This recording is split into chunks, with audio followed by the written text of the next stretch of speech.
7 chapter 2 history lecture 3 है आपका ये। हम लोग चोला एडमिनिस्ट्रेशन के बारे में पढ़ रहे थे। हम लोग पढ़े थे कि चोला साम्राज्य में हर गांव जो है वो चोला एग्जीक्यूटिव कमेटी के द्वारा प्रशासित किया जाता था, जिसमें शिक्षित युवा होते थे जिनके पास धन होता था, या शिक्षित लोग होते थे जिनके पास धन होता था। एग्जीक्यूटिव कमेटी के जो मेंबर्स होते थे उनको या तो रोटेशन के द्वारा चुना जाता था या ड्राइंग लॉर्ड्स के द्वारा चुना जाता था, और वो 3 साल तक शासन करते थे।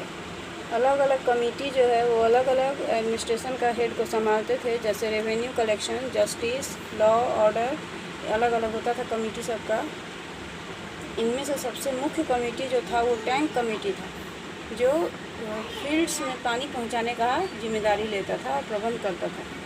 यहाँ पे DDU में हम लोग पढ़ेंगे Cholas were the most civilised race of south. और साउदर्न इंडिया के जितने भी राजाओं के साम्राज्य था उनमें चोला वंश का जो साम्राज्य था वो बहुत ही सभ्य था, और ये माना जाता है कि ये जो वंश था वो करी कला के द्वारा स्थापित किया गया था।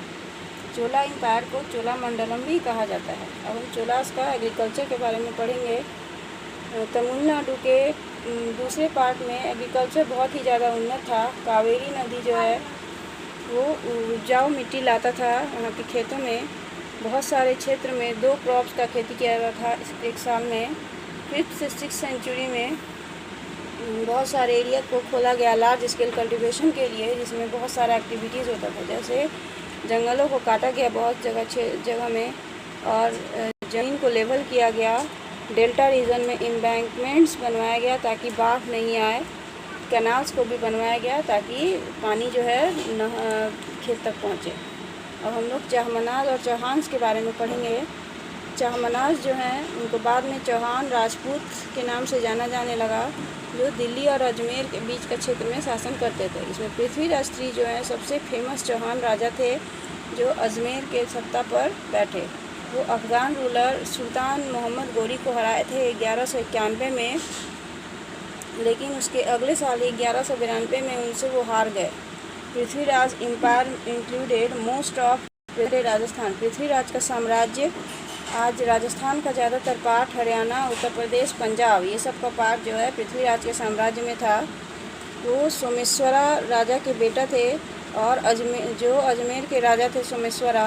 पृथ्वीराज शादी किए थे कन्नौज की राजकुमारी से, कन्नौज के राजा जयचंद की बेटी से, लोचिंभर स्टाइल में, he by carrying her away in the middle of her wedding. और उनको वो उसकी बेटी को वो शादी के मंडप से भगा के ले गए थे और शादी किए थे। The pride of Kannauj had been stung and had to be revenged. और इसलिए कन्नौज का जो गर्व था उसको चोट पहुंचा था, और उससे कन्नौज का राजा जो है पृथ्वीराज से बदला लिया था।